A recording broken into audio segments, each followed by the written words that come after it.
Latihan pengukuhan soalan nombor 10.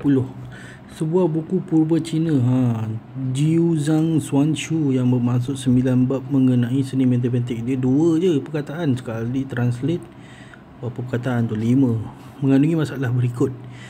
Tinggi sebuah pintu yang berbentuk segi empat tepat ialah 6.8 unit lebih daripada lebarnya, dan panjang antara dua bucu bertentangan adalah 100 unit. Okey. Cari lebar pintu itu. Gunakan rumus kuadratik. Selesaikan masalah yang berikut. Okey. So kat sini bahasa Melayu dia macam itulah bunyi dia. Kalau bahasa Cina mungkin bunyi tak ada lah. Okey. So kita tinggi sebuah pintu. Okey, kita ada buah pintu. Dia kata tinggi dia adalah 68 unit lebih pada yang ni, lebih pada lebar dia. So kalau ini tinggi dia T, lebar. Tinggi kita anggaplah sebagai tinggi, tak tahu, cuma dia kata 6.8 lebih pada lebar. So soal lebar dia W. So sini tinggi dia W tambah 6.8. Nah, begitu. Kemudian maksud dia panjang antara dua bucu bertentangan. Buciku sakit ni hujung ni. Bucu ni bertentangan. Nah ni. Inilah panjang bucu bertentangan, iaitu 100 unit. Jadi kat sini bila kita dah lukis gambaran ni, kita dapatlah bentuk segitiga bucu. So sini kita boleh anggap 90 degree.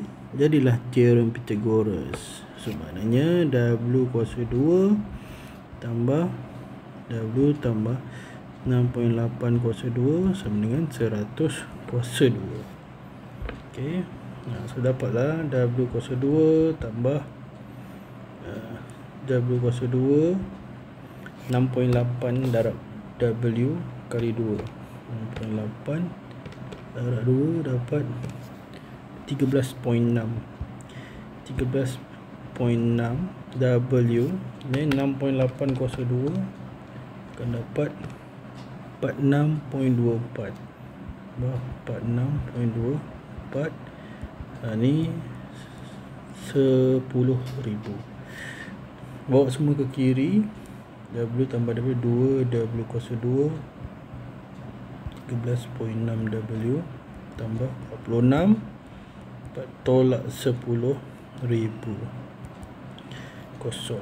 So 2 W so 2 13.6 W 46.24 tolak 10,000 dapat aktif 9953.76. Okey. So kita dapat macam ni. 2W kuasa 2 tambah 13.6 W tolak 9957.76 sama kosong. Okey. Nak selesaikan ni, kalau dah nampak bentuk nombor yang agak bukan nombor bulat macam ni, so kita guna rumus lah. Okey, guna rumus negatif B negatif 13.6 tambah tolak punca B kuasa 2 13.6 kuasa 2 tolak 4, A kita 2, C kita negatif 9953.76 perkan dengan 2A kita A kita 2.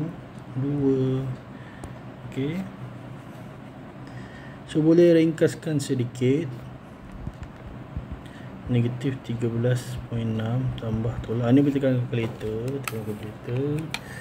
13.6 kuasa 2 tolak bracket 4 bracket 2 bracket negatif 9953.76. Sorry, tak put bracket sini. So punca 79815.04 perkan dengan 4, dan baru pecah 2. So So yang pertama ni X, yang ni W bukan X W yang pertama adalah negatif 13.6 tambah punca 79815.04 perkan dengan 4, so akan dapat berapa? Negatif 13.6 tambah punca 79815.04 bahagi 4. So awak akan dapat 67.229. Okay. Then yang ini negatif 13.6 tolak 79815.04 bahagi 4. Okay. So negatif 13.6 tolak punca 79815.04 bahagi 4. Silap. So akan dapat negatif 74.029. Okay, so kita ada dua jawapan. Ini berkenaan panjang. Bila panjang ambil yang positif, so reject yang ini. So maknanya lebar dia adalah 67.229 cm. Okay, cm bukan cm, tak ada bagi cm kan. Oh sorry, unit. So dapatlah jawapan untuk masalah dalam buku Cina Shangchong ni. Okay, so terima kasih, harap bermanfaat.